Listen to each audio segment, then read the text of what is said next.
Welcome and thank you for joining us on another edition of Penn News Now. I'm Yasmin Sonnenschein. Thursday, April 20th, Penn hosted their first ever Fringe Festival. Kadeem Ellington has the details. Yesterday, Penn hosted their first ever Fringe Festival, where students can express themselves with different forms of art, like performing poems, monologues, stand-up comedy, plays, and drawing, all in front of a crowd.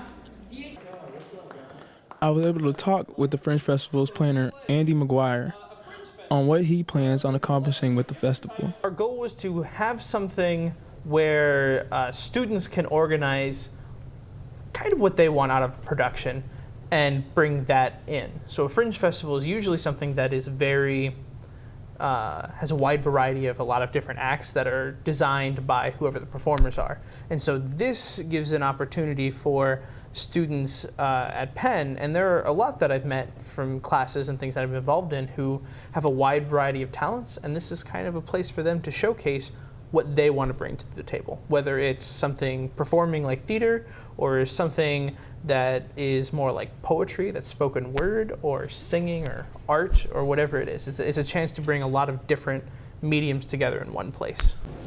The performers had to be able to be ready to perform in front of a crowd. Some were not used to it. Yeah, we were all a little bit nervous to start out, but I think going through it a few times and the crowd building up helps us get through it, and so for the next couple of times we'll be good. Hey, what are you doing? Give that back to me. Oh, I have to talk to her. I have to reach knuckles from other woman. All the performers did great in their acts and received much love from the crowd.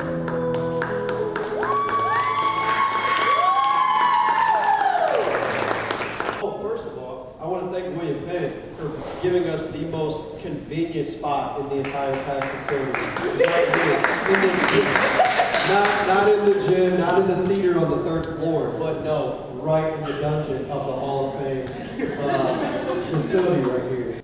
You should have never been involved in this mess. Even the performers agree it's a great opportunity not only for fine arts students, but students all around. I've never heard of a Fringe Festival before. But just being able to have fine arts students or any student to come and draw, poetry, acting, I mean, they can do anything they want to, so it's a perfect opportunity to express oneself. I'm college reporter Kadeem Ellington.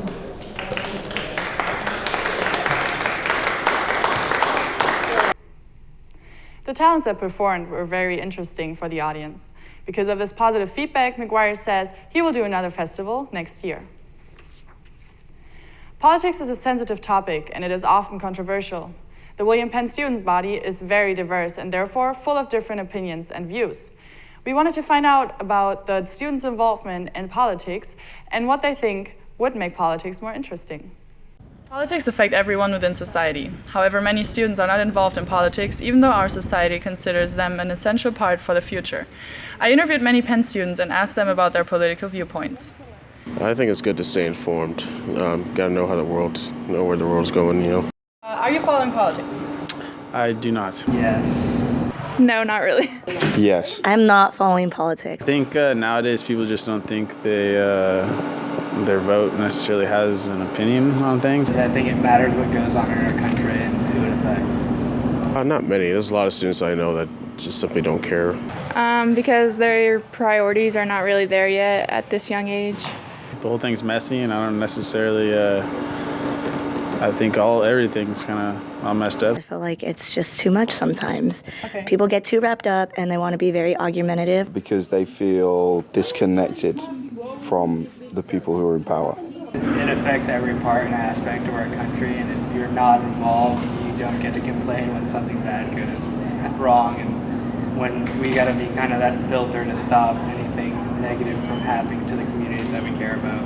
What do you think would make them more involved in politics? I think if it was something that would probably affect them personally, because sometimes some of the politics that happens, within a state or federal government doesn't really affect them personally until it's local or anything like that. I'm just reading and researching more into it because we're about to be adults and be out on our own, so we should know more. Yeah, I think over here college tuition definitely. It depends on what issues the person is interested in. I felt like we didn't really have any like rallies or anything cool like that. I think if you host a rally, people are more willing to go and participate because it's something to do. With Oskaloosa being a college town, if every student registered to vote, the influence they would have would be much greater. Only about 10,000 Mahaska County residents voted in the 2016 presidential election. For WPNN, I'm Yasmin Sonnenschein.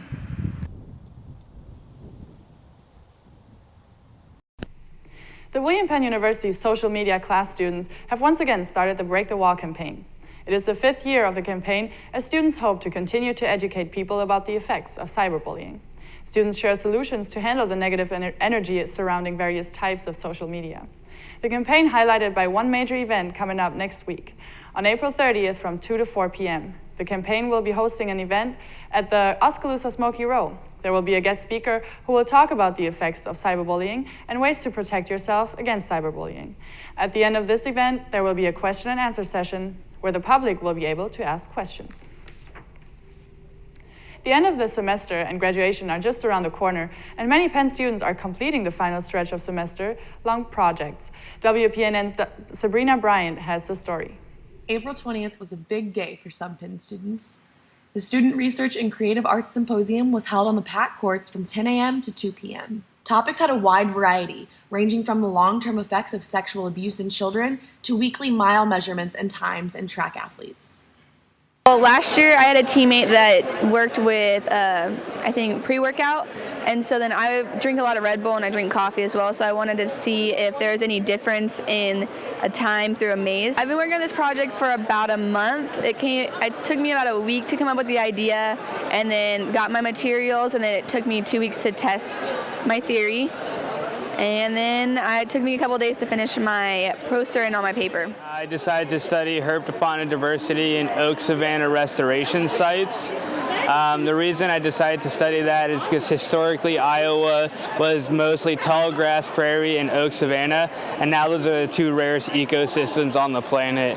I spent about a year collecting data in the field with breaks for analyzing statistical methods and stuff like that. The day was a huge learning experience. Many professors took classes to the courts to view the hard work of the students. Faculty, students, and even guests walked through all of the experiments, often taking time to stop and listen to the short presentation describing the projects and findings. For WPNN, I'm Sabrina Bryant. A bill has been signed off by Iowa's governor this week. WPNN reporter Miranda Keeler has the details. In 2016, the death toll in Iowa rose to 404 deaths taken from an Iowa DOT fatality report. That's about a 28% increase from the year before. 63% of fatalities involve distracted driving.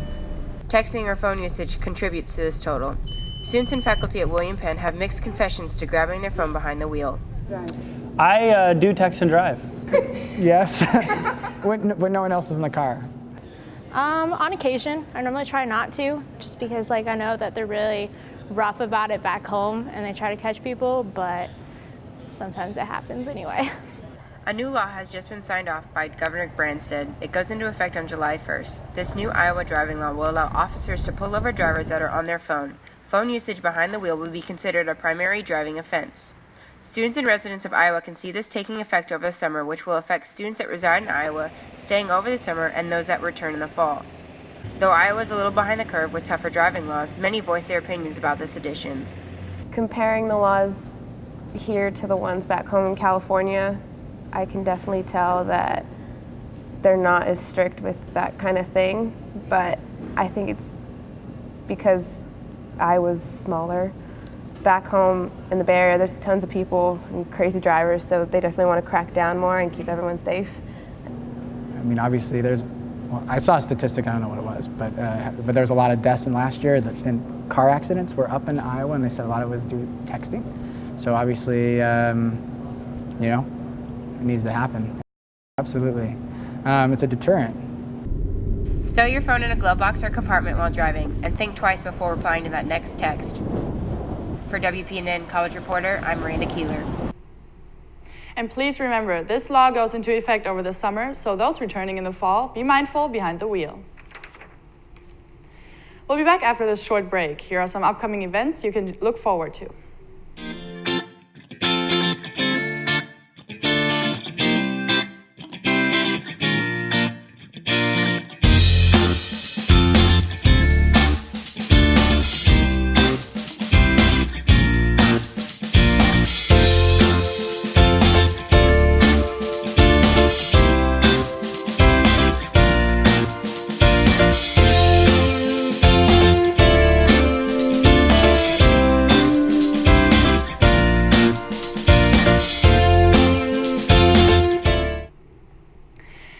Extracurricular activities are an important part of the college experience. There are different ways that one can get involved. There are many clubs and organizations on campus, as well as intramurals. Students have many ways to get involved. One way is a member, another is through a leadership role. Alyssa Carey has the details. Leadership is one of the qualities in which many businesses look to for when finding new employees. It is believed that leadership is something that can help employees become more successful within their positions. William Penn University has a lot of positions open to students.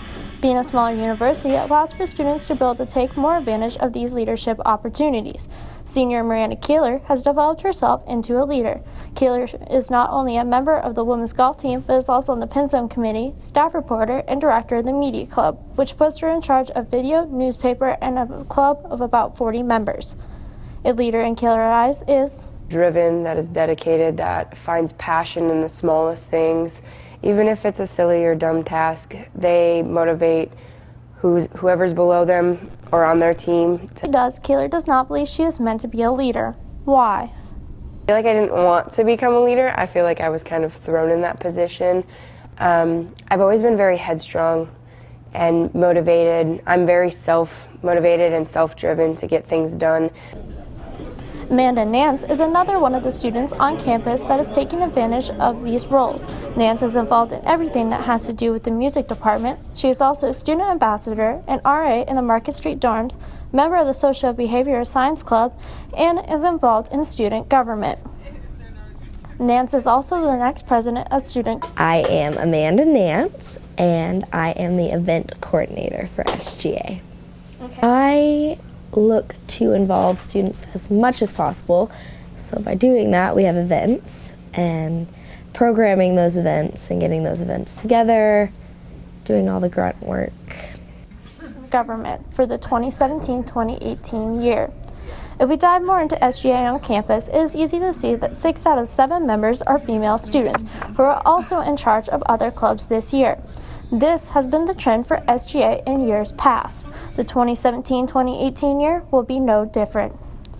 More recently, the upcoming Honors Banquet, which recognizes leaders on campus, had 66 female awards and 54 male awards being given out. Quite the opposite results when you look at the numbers of traditional students on campus, with there being more male students at 492 compared to 357 female students on campus as of March 7th. The numbers show that there are more men on campus, but yet leadership roles are being filled by female students. For WPNN, I'm Alyssa Carey. With the year rapidly coming to a close, that means that it is almost Penstock time. Penstock is an event put on by SGA and PASS that is always right before finals. This year, the Penstock committee, composed of SGA members, student senate members, and the PASS president, chose Harry Potter as the event theme. The event will kick off with a themed dinner in the caf, followed by sorting into houses, scavenger hunts, and much more. Be on the lookout to win prizes and to have some fun on April 20th. With the end of the school year fast approaching, many William Penn students are wrapping up their work-study jobs. WPNN reporter Becky Kopp took a further look into work-study positions. William Penn students are able to find work-study jobs by going on the William Penn homepage under the Admissions and Aid tab to federal work-study programs. There is a list of current jobs that students may apply for. All they have to do is contact the supervisor listed and apply. Many of the positions listed on the website are actually filled, but the supervisors forget to update the position listings, so it appears there are more jobs available than there actually are. Many students find this frustrating. Work studies, I know a lot of students feel like there aren't any, but it literally just takes the time of just going online and searching for them. But there's definitely work studies on, you just have to ask. Most of the people go to the PAC and think that's it, or they go to housekeeping and they don't want to wake up at like 5 a.m. in the morning. But it's literally, if you want to make money and get some type of work experience, you have to literally go and find it. Like, it's not just going to come to you. So. Work-study jobs are quite common among William Penn students. In fact, approximately 97% of work-study jobs are filled. About 70% of William Penn students qualify for a work-study position. Students are able to work up to 10 hours a week for their work-study job. Students are paid a minimum wage of $7.25 an hour and are paid once a month by using their time card. For my work study, I'm basically making sweepers and doing whatever I can to promote the 88.5 radio station. So whether it be making sweepers just to promote the station or promote other shows that we have on the stations, and even going as far as making posters. For WPNN, I'm Becky Kopp. There's now less than 2 weeks left of the spring semester, William Penn. Are you ready for summer? The first hurdle is getting through finals week. College USA Today gave a list of helpful tips to conquer finals week. For starters, write everything you have to do down. Having a list will help you de-stress. Second, review notes from tests or class daily. Chances are you will remember it better. Next, set measurable goals for each study session. That way you stay on track. Finally, remember to reward yourself a little. Take some time to play Xbox, get on social media, or take a relaxing break. This will help your brain to process information better. Just manage this reward accordingly. Good luck, Statesman Nation, in the next upcoming weeks.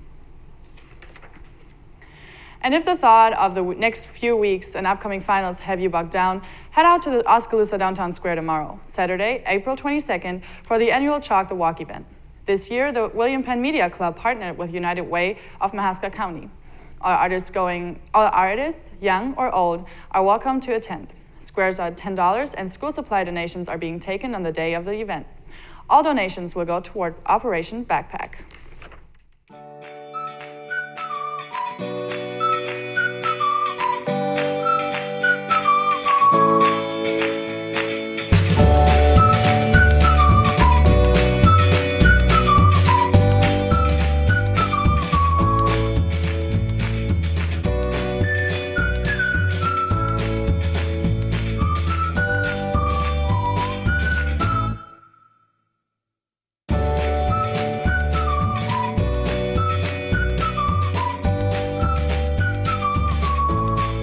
Chalk the Walk, April 22nd in Oskaloosa Downtown Square, 12 to 2. Squares are $10 each, and all proceeds go to United Way of Mahaska County for Operation Backpack. Let's get chalky. The William Penn men's bowling team started competition at the Intercollegiate Team Championship in Baton Rouge, Louisiana this week. William Penn had 2 matches Thursday, April 20th, winning the first round matchup against Notre Dame, but losing in round 2 to William Patterson, dropping them to the consolation bracket. For the third round, the Statesmen received a bye and headed to the 4th round of games. They fought hard against Midland, but unfortunately fell short, losing all 4 games. Good work, men's bowling at Nationals. Statesman Nation is proud of your hard work and dedication. On Wednesday, the women's softball team took on Peru State in the doubleheader. The Lady Statesmen fell a little short the first game with a loss of 6-2. But were able to make a great comeback by winning the second game 9-0 in only 5 innings. This being the 3rd time just this season the ladies have had a mercy rule triumph. Thursday, they took on Baker here at William Penn campus and in a makeup game from March. Unfortunately, the Statesmen fell short on both games, 3-4 and 2-13. Up next, the William Penn softball team will be traveling to Dubuque, Iowa to take on Clark Saturday at 1 p.m. with their current record of 19-26. William Penn women's golf squad earned another first place win this week. The 25th ranked Statesmen dominated the 8-team tournament at the Mike Fluff Cone Invitational, beating out the second place finishers by 38 strokes. Who finished second? It was actually Penn's varsity reserve squad. The Lady Statesman varsity finished with a 2-round tally of 622, 51 strokes over 3rd place Baker University. Penn has now won 6 straight events at Edmondson Golf Course. This victory also marked the 6th tournament win of the year for the Statesmen. Sticking with golf news, Penn's men's golf squad recently claimed the Baker Invitational in Lawrence, Kansas. The Statesmen beat out the 11-team field to make it to the 3rd straight tournament win for the program. Penn beat out Evangel by 22 strokes to claim first place. The 54-hole score of 888 beat out the all-time school mark of 893 strokes. The men will be back in action for the Central Methodist Open, which is the Hart Conference preview, on Monday, April 24th in Boonville, Missouri.